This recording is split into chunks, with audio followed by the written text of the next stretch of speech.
आधी इंग्लिशमध्ये बोलेन मी, मग मराठीत.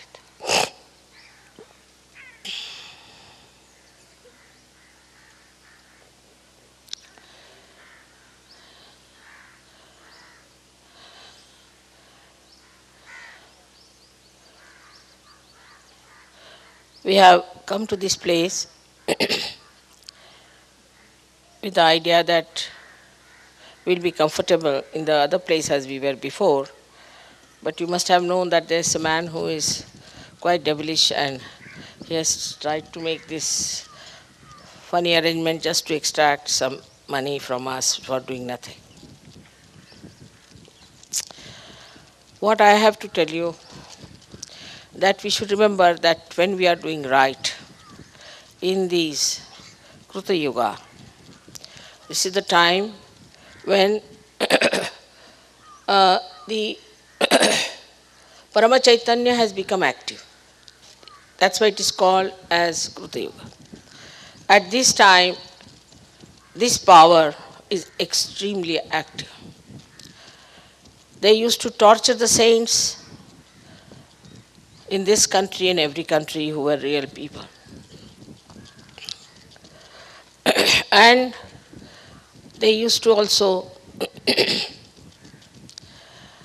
make their lives impossible because they were lonely people. One saint here, one saint there.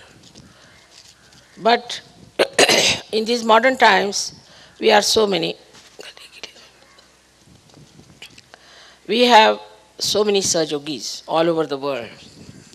So first of all, we are collectively very strong.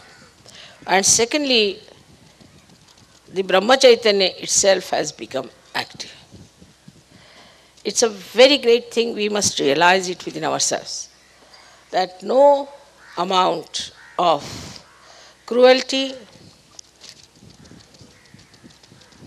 planning against us, any kind of violence of other people cannot harm us. If they ever try to harm us, they'll be harmed themselves. Apart from that, all our work will go on smoothly. But we should not lose, even for a minute, our self-confidence and our determination. Above all, we must have faith in the Parama Chaitanya, which is now active. All our complaints, all our problems are because of ourselves. Because we lose faith in ourselves, then all these horrible things happen. तुम जरा चले जाओ, आए हैं शायद inspector, उनसे वही बोल रहा. And whatever may happen, even when people stoned us, it has helped us a lot. Of course, some people were hurt a little bit, doesn't matter. But the case has been filed and this horrible organization is under trouble. Nobody could do anything to them. Only when we started our own court case, they have become quiet. How things work out for our help, one can see it so clearly, and one should have full faith in oneself to understand that God is with us and He is all powerful.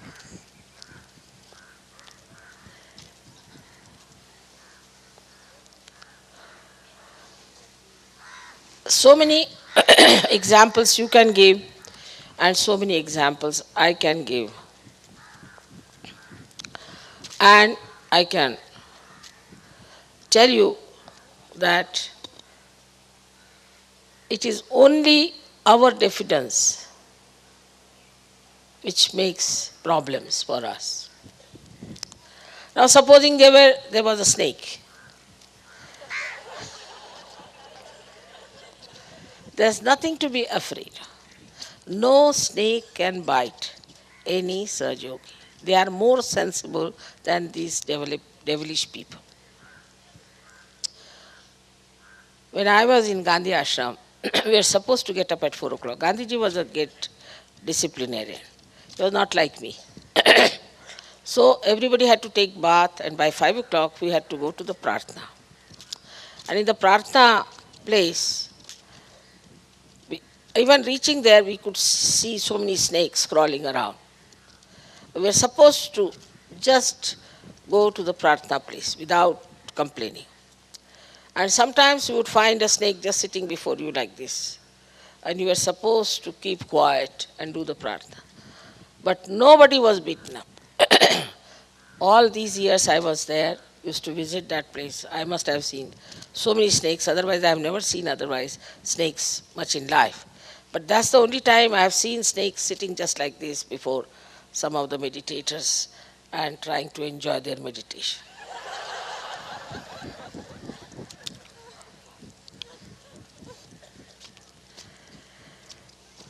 Snakes understand vibrations. They love coolness. Once I had gone to a village and my husband had gone a little ahead. I was sitting on a bridge. There were some steps there. Sitting like this, and a big python like that started moving under my foot, under my legs. I saw it moving, such a thick one like this. It moved. It didn't do anything to me. I know it cannot because it likes the coolness. And it was enjoying very nicely moving. It took about 1.5 minutes. So first of all, we have to realize that we are Sajogis, especially blessed people, that we have got realization, which very few people have got in this world. And secondly, that all the animals understand us. They understand us better than human beings. Because they are under the control of God Almighty. I'm never afraid of a tiger, never afraid of any lions, nothing. I'm never afraid. But if I see a madman or a drunkard, especially a drunkard, I'm not afraid, but I get repulsed because I think this man has such bad vibrations. Because animals never drink. Even a mad dog is better than a madman. So we have to understand that we are not under the control of God that much because God has given us freedom. But now, we are not only under the control of this Parama Chaitanya, but the Parama Chaitanya looks after us every minute. And that's how things work out. There are so many instances of this kind of thing. But if your faith is wavering, if you are frightened, then you have to little bit understand that you are not to be frightened. Things have worked out, so many people can tell you so many things. Swiss people were to come for a puja in Pune. I knew they were to come, they never informed us. But I knew. And I was postponing the puja as much as I could. These people took a taxi from Bombay and they came up to Pune.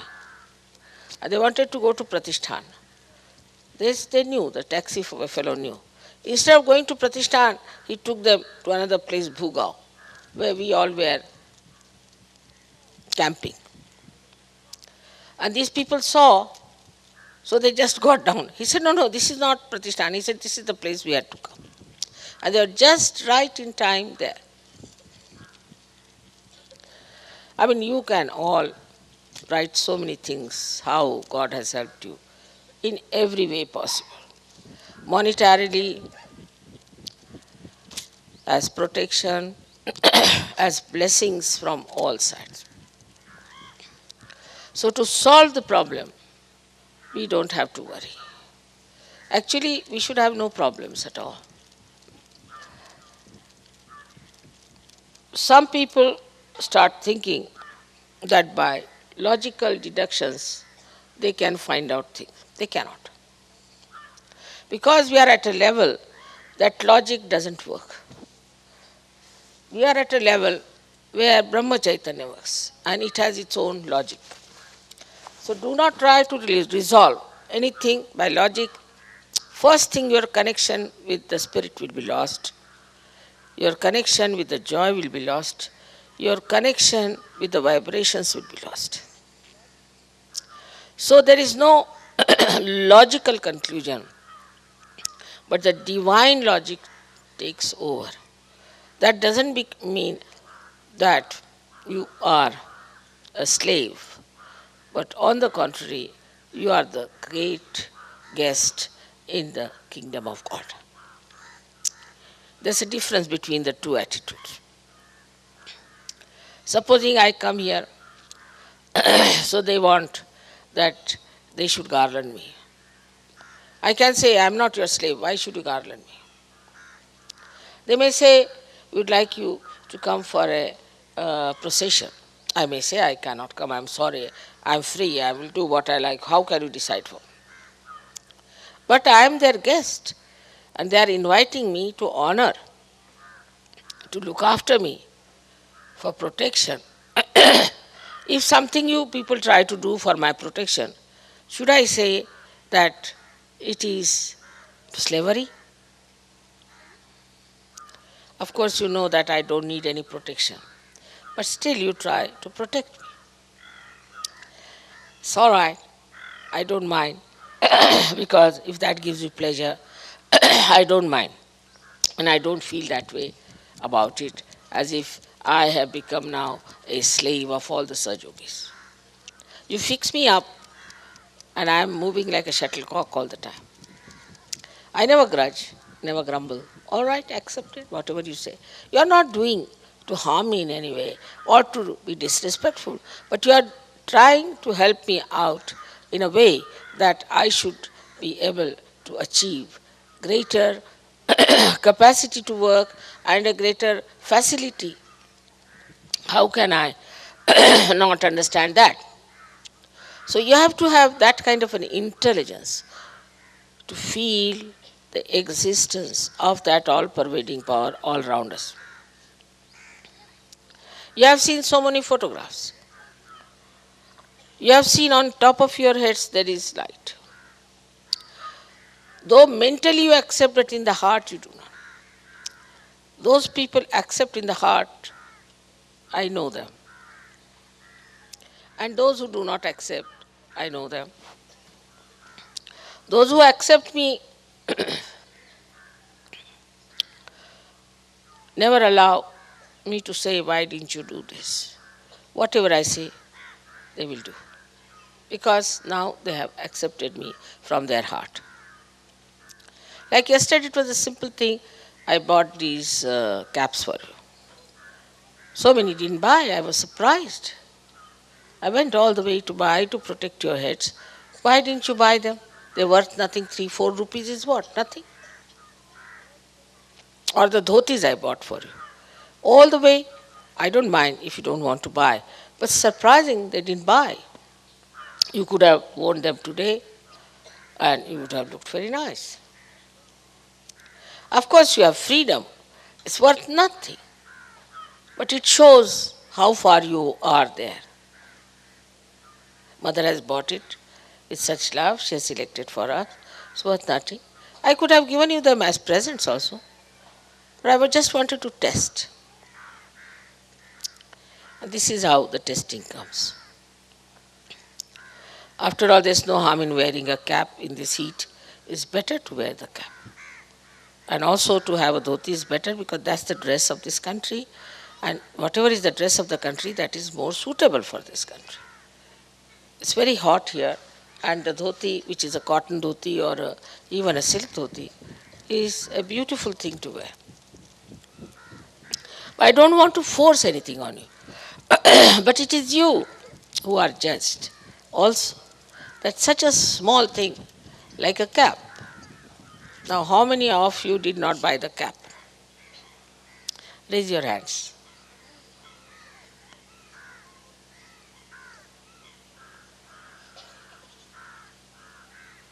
All right. So give them presents.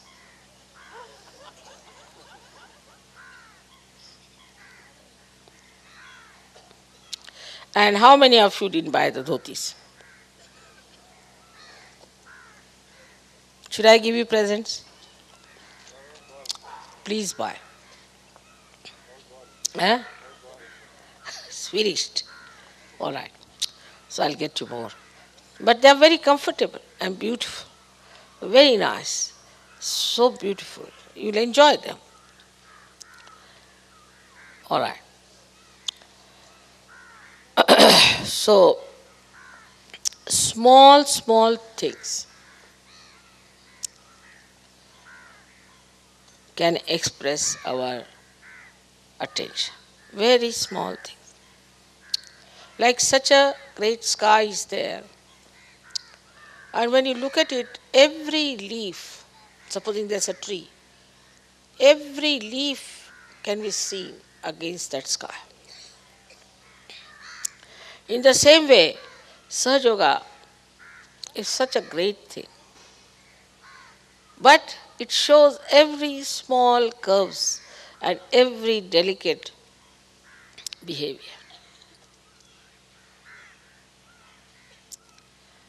Of course, there's no challenge, no personality insult or in any way.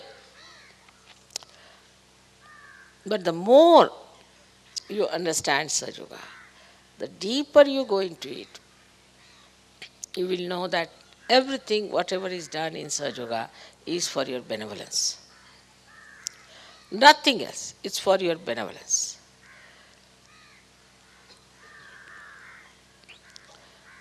And that this power is so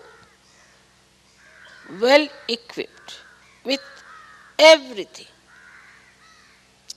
And you must have full faith in yourself and in this power that whatever you do, or whatever you want, or whatever is your forward movement, everything is looked after, guided, organized, arranged for you beforehand.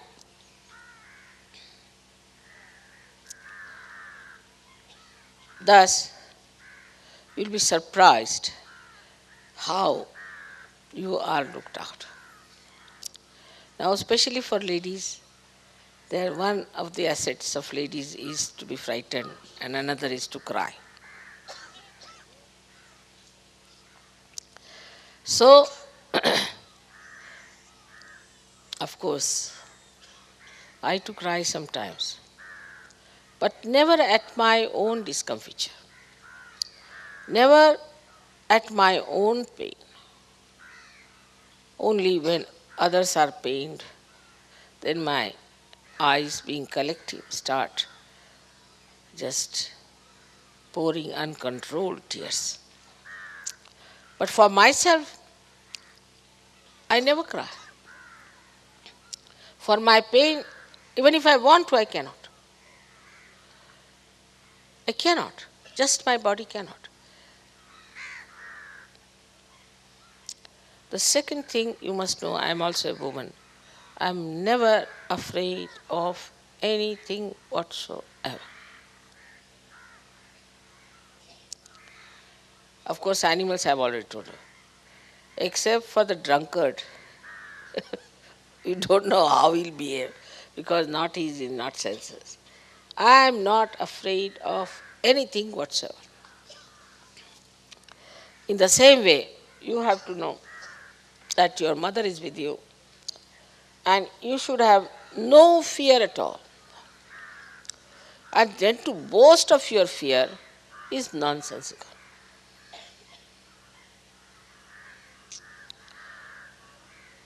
Once you realize how powerful you are and how much you are connected to that power which is so powerful and all pervading,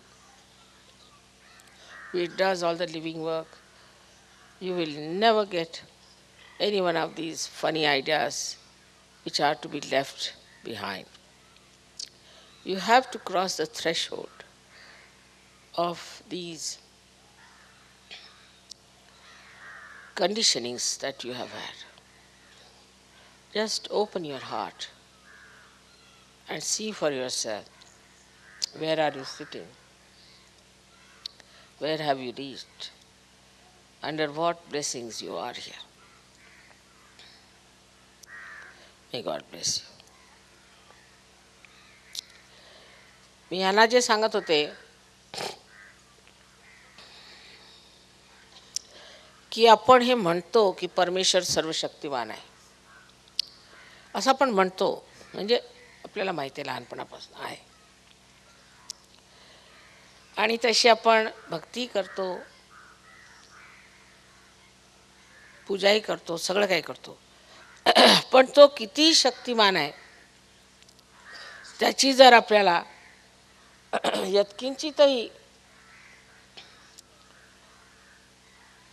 यत्किंचितही जर कल्पना आली तर आपल्याला कधीही कशाही गोष्टीचं भय वाटणार नाही. हे सारं विश्व तो एका बोटावर फिरवतोय. अशा सर्वशक्तिमान परमेश्वराच्या साम्राज्यात आता आपण उतरल्यावर कोण आपल्याला त्रास देऊ शकणार आहे?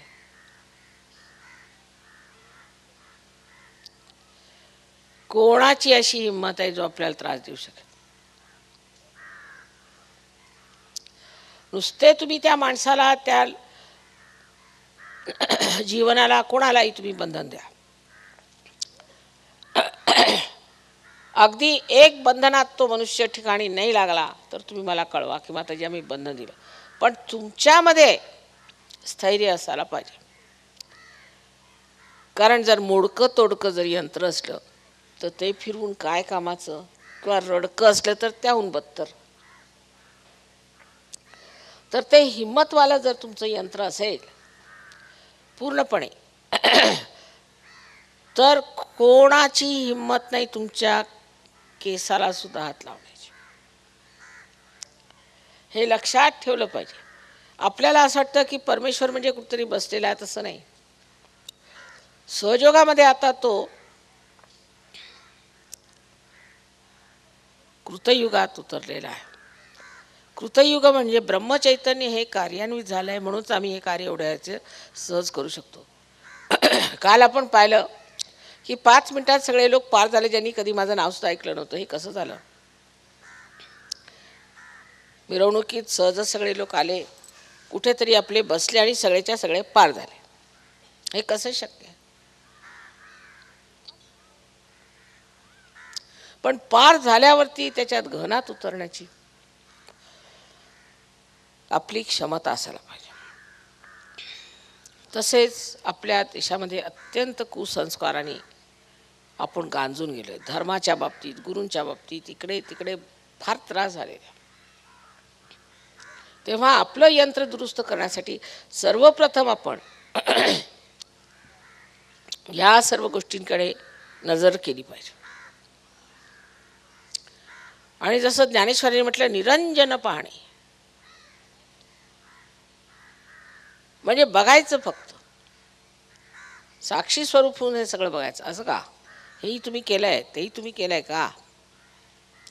मग तुमच्या लक्षात येईल की हा नसता बागुलबुवापळ्या आपण डोक्यात ठेवलेला आहे. तुम्ही करून बघा. तुमची काही इच्छाच आहे ना, एकदा तुम्ही जर म्हटलं तर ते पूर्ण होणार. एक गृहस्थ शुक्ला म्हणून मद्रासला माझ्याजवळ आले. वर्षभरच, जास्त नाही. आणि मग ते मुंबईला आले. मोठ्या पदावर आहे ते. त्यांना अशी तार आली की त्यांची आई फार आजारी आहे, कॅन्सरने मरणार आहे. तर ते लगेच आपल्या आईकडे रोहतकला गेले. डॉक्टरने सांगितलं 3 दिवसात ही बाई मरणार, हिचं गॅलपिंग कॅन्सर झालेलं आहे. आता काय करायचं? हॉस्पिटलमध्ये काय करता येते? तर घरी येऊन म्हणे, माताजी फक्त तुमच्या फोटोसमोर बसून मी प्रार्थना केली, माताजी माझ्या आईला बरं करा. पण त्या माणसाची घर आहे काय? 3 दिवसात मरणाच्या ऐवजी ती बाई एकदम खाडकन बरी झाली. तिला घेऊन ते मुंबईला आले. मुंबईला तिला कॅन्सर हॉस्पिटलमध्ये दाखवलं. त्याचे कुठला कॅन्सर, हिला काही कॅन्सर नाही, काय नाही. मी भेटले त्यांना. पण ती गहराई तुमच्यात असल्याशिवाय, त्या गहनतेत तुम्ही असल्याशिवाय हे कार्य होणार नाही. जर अर्धवटपणा असला तर मग रामदास स्वामींनी सांगितलेलं की अल्पधारिष्ट पाहे, बरं चला तुमचं चाल. बुद्धी चापल्य दाखवण्याची गरज नाही. परमेश्वराचा आशीर्वाद असा फार मोठा आहे, पण तो देणाराही पाहिजे आणि घेणाराही पाहिजे. नुसतं देणाऱ्याने काय होणार? तत्क्षण काम होतात, तत्क्षण गोष्टी घडतात. म्हणून आपल्याला माहिती आहे की माझ्याजवळ कोणी सेक्रेटरी नाही आहे, माझं काही ऑर्गनायझेशन नाही आहे, मला काही कशाचं माहीत नाही, हे लोक पैसे काय घेतात, त्यांची व्यवस्था काय, मला काय माहीत. पण सगळी कामं होतच आहेत. आणि प्रत्येक जी गोष्ट होते त्या गोष्टीला एक नाटक समजलं पाहिजे. त्या नाटकामुळे काहीतरी बरं निघतं.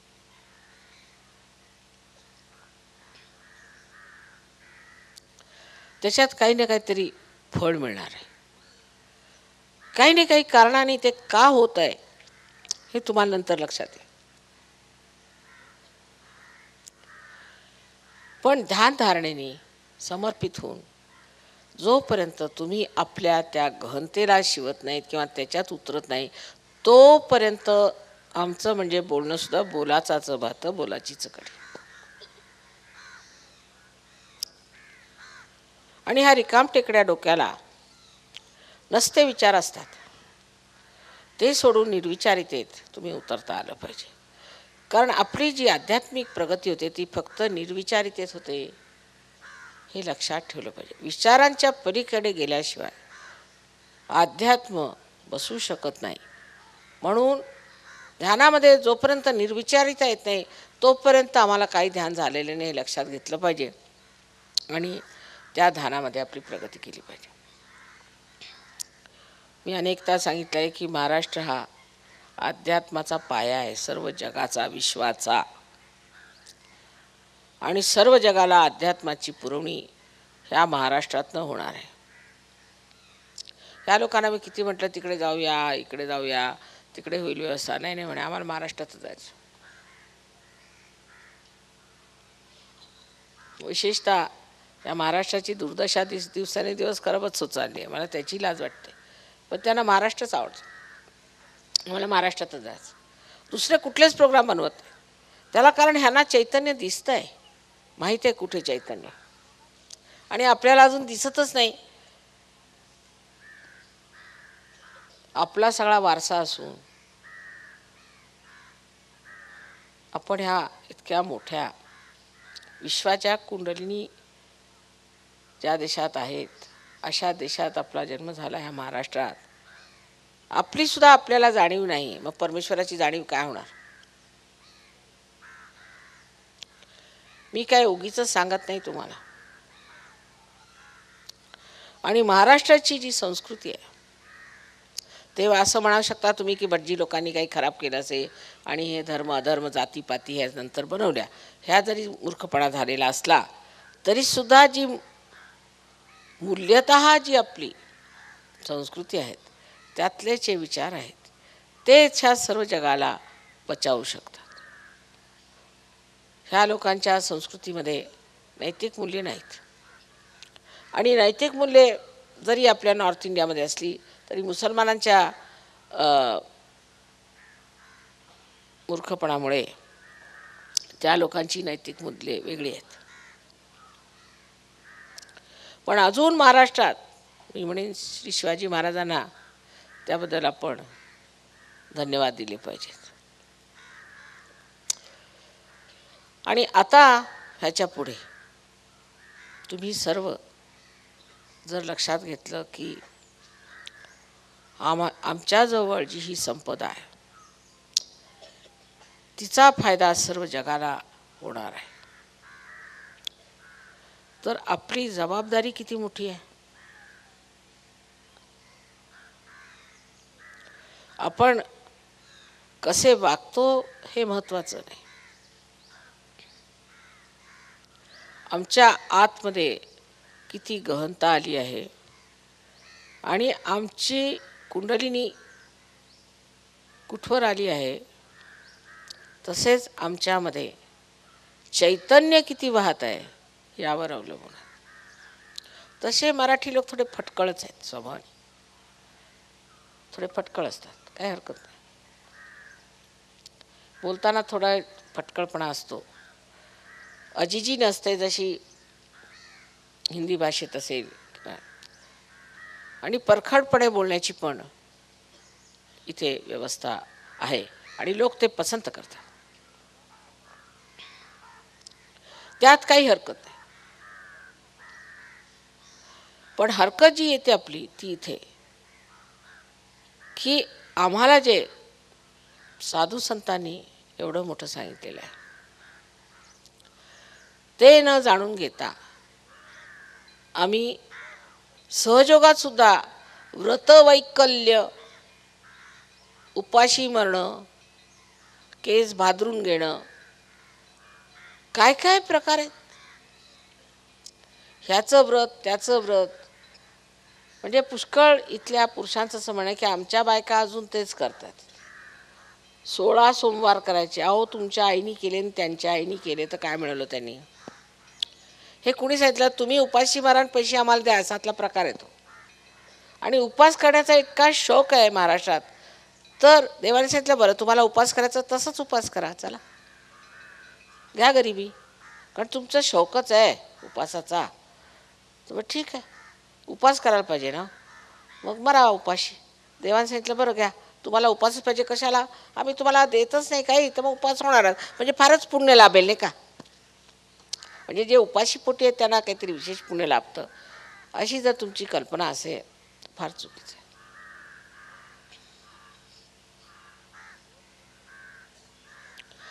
जोपर्यंत मनुष्याचं लक्ष्मी तत्व जागृत होत नाही पूर्णपणे किंवा तृप्त होत आहे, तोपर्यंत महालक्ष्मी तत्व जागृत होत नाही. ते म्हणजे काय? की ज्यांनी माणसाला असं वाटतं की पुढे काय ते बघितलं पाहिजे. आणि लक्ष्मी तत्वातला एक भाग आहे पोटभर जेवणे, उपाशी मरणे नाही. म्हणजे हे जे आपल्याला उपासमारीचे डोहाळे लागले आहेत ते कृपा करून तुम्हा बायकांनी तरी विशेष करून संपवलं पाहिजे. बरं, जर एखाद्या मुलगा आपल्या आईवर रुसला, तो जेवत नाही, आईला जर त्रास द्यायचा असला तर उपाशी मारायचं. तेव्हा तुम्ही सहयोगात कसे येणार, त्यात वाढणार कसे? परत पुरुषांचं असं आहे की आम्हाला तंबाखूची सवय आहे. आता काय करता माताजी, आम्हाला तंबाखूची सवय. तंबाखूशिवाय पुरुषांचं चालूच शकत नाही. तोंडाला किती घाण आली, दात पडले, तुम्हाला कॅन्सर जरी झाला तरी ती तंबाखू काही सुटणार आहे. मरेस्तवर तो म्हणेल थोडंसं माझ्या मेल्यावर माझ्या ओंजळीत थोडी ठेवूनच द्या, नाहीतर कुठे थोडीशी जाग बिग आली तर तेवढा त्रास व्हायचा मला तंबाखूशिवाय. आणि राक्षसी नाही, पण ती सोडायची कशी? हे लोक जेव्हा एवढे घाणेरड्या व्यसनातून सुटले ते तुम्ही का सोडू शकत नाही? इतर बाबतीत मात्र फार जबरदस्त होतो आपण. जात म्हटली की वा, तलवार घेऊन उभे. पण बायकांवर ओरडायचं असलं तर वा, दुरूनच कळतं काय कोणतरी बोलतोय मराठा तिकडे. पण जेव्हा तंबाखूची गोष्ट असली, मग कलेक्टर साहेब असला तरी तो आपल्या चपराशाच्या जवळ थोडी तंबाखू असली तर द्या इकडे. त्यालाही काही आपली काय इज्जत आहे तीच लक्षात राहत नाही. हे तंबाखू म्हणजे आपल्यावरचा एक मोठा भारी शाप. तर बायकांनी सुद्धा तो घाणेरडा प्रकार दाताला लावायचा आणि पुरुषांनी तंबाखू खाण्याचा प्रकार एकदम बंद केला पाहिजे.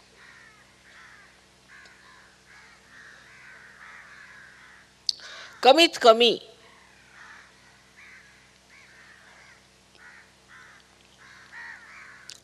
दुसरं, आपण आता विश्वधर्मी झालो आहोत. आपल्याला जात पात काही नाही. जात म्हणजे जे देवीने म्हटलेलं आहे की या देवी सर्वभूतेषु जाती रूपेण संस्थिता. सगळ्यांच्या मध्ये जी त्यांची एक प्रवृत्ती आहे, ॲप्टिट्यूड आहे, ती जात. नाही तर आता ब्राह्मण जाऊन राज्य करतील आणि मराठी जाऊन भांडी घासतील, अशा ती स्थिती आलेली आहे. कारण त्यांना त्यांची जी जाती आहे ती ओळखता येते. म्हणजे जे ब्राह्मण राज्य करतात ते खरं क्षत्रिय आहेत, पण स्वतःला ब्राह्मण म्हणतात.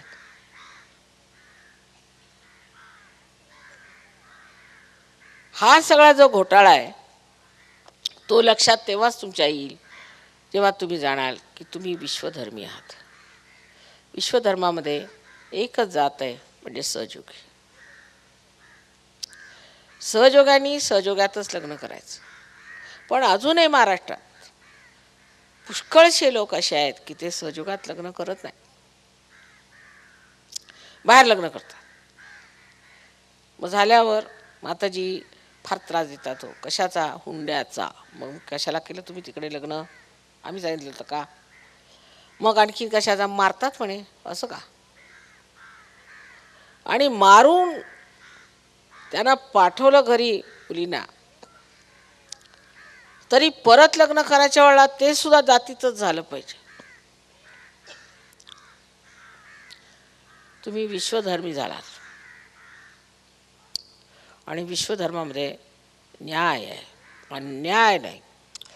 कोणीही कोणावरती अन्याय करायचा नाही, हा विश्वधर्म आहे. सगळ्यांच्यावरती प्रेम झालं पाहिजे. स्त्रीला वैधव्य आलं तर ती एवढी दुःखी होते, आणि पुरुषाला मात्र 13वा दिवस कधी असं येतो असं वाटतं, आणि 14व्या दिवशी त्यांचं निमंत्रण ठरलेलं लग्नाचं. त्यांना वैधव्य येत नाही. हे सगळं केलंय कुणी? काय परमेश्वराने असं केलं असेल?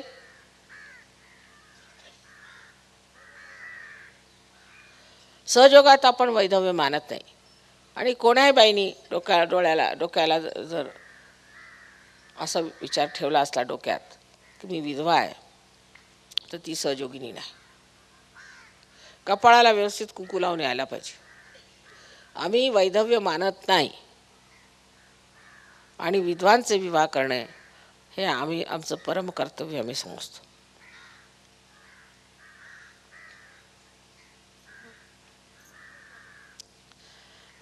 नंतर झाली अंधश्रद्धा. आपल्याच धर्मात अंधश्रद्धा असेल, ख्रिश्चन लोकांमध्ये भयंकर अंधश्रद्धा आहे.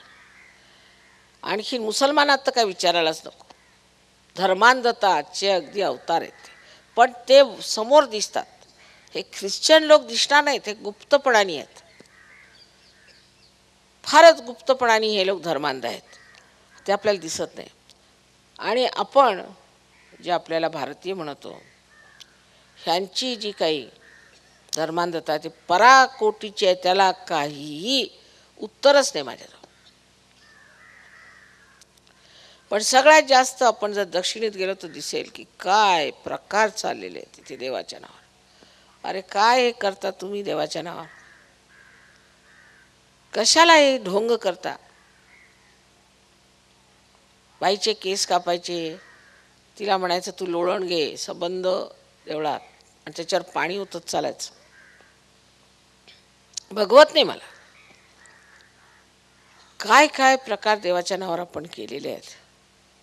देवदासी घ्यायच्या, तरुण मुलींना आणून ठेवायचं, लग्न करू द्यायचं नाही, त्यांना वापरायचं. अजून सर्रास चालू आहे ते प्रकार देवाच्या नावावर, गुरूंच्या नावावर. ज्या माणसाला इतकी विषय भावना आहे किंवा इतकी पैशाची हाव आहे, तो मनुष्य कसा तुमचा गुरु होऊ शकतो?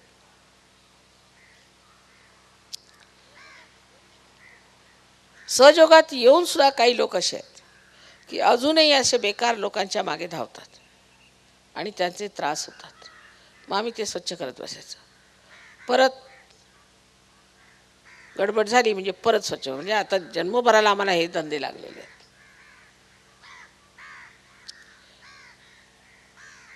आपण विश्वधर्मी झालो,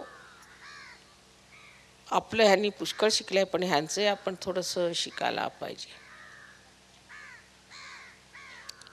ह्यांची शिस्त आज्ञाधारकपणा आणि सगळं सोडून उभे झाले ते सहयोगात. सगळं सोडून मागलं सगळं सोडलं त्यांनी आणि सहयोगात उभे झाले आहेत. इतकंच नव्हे, पण सहयोगाच्या साठी जे काही आवश्यक असेल ते वाचन. इथे असे लोक आहेत ज्यांनी कुराणावरती, बायबलवर भाष्य लिहिले सहयोग धरून. त्यांची मला इतकी मदत आहे. जसे काय माझेच हात आहेत, माझेच डोळे आहेत, अगदी माझं झालं सगळं काही त्यांचं. काय म्हटलं की हजर, हे कसं करायचं ते हजर, ते म्हटलं तर ते हजर. कमालीचे लोक आहेत.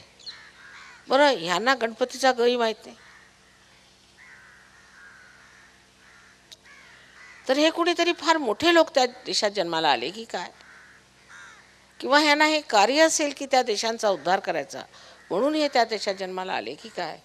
किंवा आपल्या देशातलेच काही महानुभाव तिकडे जन्माला आले की काय, अशी मला शंका होती. कधी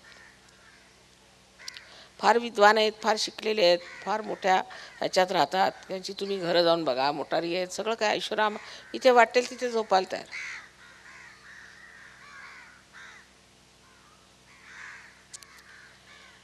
तेव्हा यांच्यापासून आपल्याला हे शिकायला पाहिजे. त्यांनी आपल्यापासून पुष्कळ शिकलेलं आहे, ते दिसतंच आहे समोर. पण आपण त्यांच्यापासून काय शिकलो ते लक्षात घेतलं पाहिजे. आता बघा, तुम्हाला गरमी होत होती तर थंडावा आला, सगळी व्यवस्था आहे. फक्त हे जाणलं पाहिजे की आज कृतयुग सुरू झालेला आहे आणि आपण सहयोगी आहोत. विशेष त्या सगळ्या मागच्या गोष्टी विसरून जायच्या. ते सगळे कुसंस्कार आहेत आणि आता जे सहयोगाचे संस्कार आहेत ते पांघरायचे. त्यांनी सौंदर्य वाढेल अध्यात्माचं. अजून 7 पूजा आहेत माझ्या, प्रत्येक तिसऱ्या दिवशी पूजा आहे. पूजेचा मला थोडा त्रासच होतो, कारण तुम्ही लोक तितकं ओढून घेत नाहीत चैतन्य. तेव्हा आजच्या पूजेला एवढं मी सांगितलं ते लक्षात ठेवा. ती सुरुवात आता आहे एक तऱ्हेने की सहयोगी होण्यासाठी जे काही बोझे आपण डोक्यावर घेतले ते सोडून टाकायचे. आपली मुलं बाळं वगैरे सर्व काही देवाच्या हवाली करायचे. सगळं काम सुंदर होणार. आणि ह्या सगळ्या ज्या कल्पना आपल्या डोक्यात आहेत, किती वर्षापासून लोक झगडत राहिले की जायला पाहिजे पण जात नाहीत, त्या आता सहयोगातल्या प्रकाशात बघून आपण सगळ्या विसरल्या पाहिजे. आणि जे ह्या लोकांना आपल्याबद्दल वाटतं ते सिद्ध केलं पाहिजे, वाटलं पाहिजे त्यांना. त्यांना अजून माहितीच नाही आपला दुसरा शाप म्हणजे भाऊबंदकी. त्यांना भाषा समजत नाही, हे त्यांना माहितीच नाही. एक दुसऱ्याचे गळे घोटायला आपण फार हुशार लोक. स्वतःची प्रगती नाही झाली तर चालेल, पण दुसरा पुढे गेला तर त्याला खेचून काढा, यांना माहीत नाही. त्यांना वाटतं आपण अगदी संत साधू आहोत, फार चांगले लोक, कधी आपापसात भांडण करत नाही, अशी यांना आपल्याबद्दल कल्पना. तर मी सांगायचं तरी त्यांना काय, पण सारखं आपापसामध्ये खलबत हे चालू की एक दुसऱ्याला कसं खेचून घ्यायचं, त्याचा काय फायदा होणार आहे? ही सगळी घाण आहे, राजकारणात राहू देत, आपल्या सहयोगात नको.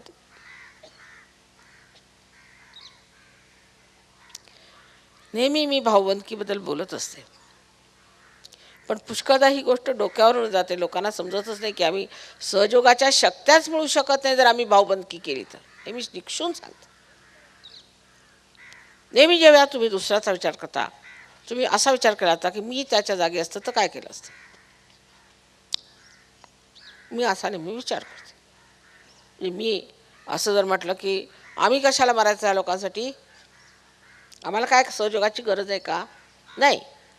मी असा विचार करते की ह्या लोकांची काय गरज आहे, ह्यांना काय पाहिजे, ह्यांना काय द्यायचं आहे मला, मला काय पाहिजे तो कधी डोक्यात विचारच येत नाही मला.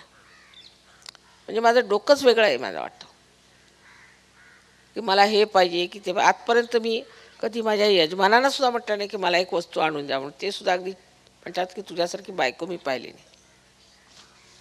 पण मला काही नकोच. तुम्हाला काय पाहिजे ते मी विचारात करते. तुम्ही या परिस्थितीत कसं वागाल हे मला समजतं आणि म्हणूनच माझं तुमच्यावर प्रेम आहे की ह्या परिस्थितीत आणखीन काय करणार. बरं तो मानवच आहे. तसंच तुम्ही सुद्धा विचार ठेवला पाहिजे एक दुसऱ्यांबद्दल आणि प्रेम वाढवलं पाहिजे. आपापसात प्रेम वाढवलं पाहिजे. तर ह्या मंडळींना बघा किती देशातले वेगळे वेगळे आले आहेत आणि तुमच्यावर त्यांचं किती निस्सीम प्रेम आहे. काल सगळ्या त्या खेड्यातल्या लोकांना कसे ते उंगळ कपडे घातलेले ते काही होतं गळ्यात गळे घालून मिठ्या मारत बसले होते. त्यांना म्हटले तुम्ही जा तरी तिथेच ते मिठ्या मारून बसले सगळ्यांना. ह्यांना एवढं प्रेमाचं भरतं आहे त्यांना आपल्याला आपसातच येणार नाही तर कसं होणार. मुलांना सुद्धा शिक्षा द्यायची. एक दुसऱ्यांच्यावर शेअरिंग झालं पाहिजे. दुसऱ्यांना आपलं प्रेम दिलं पाहिजे. मुलांच्यापासनं ही भाऊबंदकी सहजोगाने संपलीच पाहिजे महाराष्ट्रात. आपण सर्व एक आहोत आणि एका आईचीच आपण संतान आहोत आणि आईला ह्याच्या पलीकडे आणखीन काय पाहिजे की माझी मुलं सगळी सौख्याने आनंदात नांदत आहेत एका दुसऱ्यांच्या. दुसरं काहीही नको. तर आपल्या सर्वांना माझा अनंत आशीर्वाद.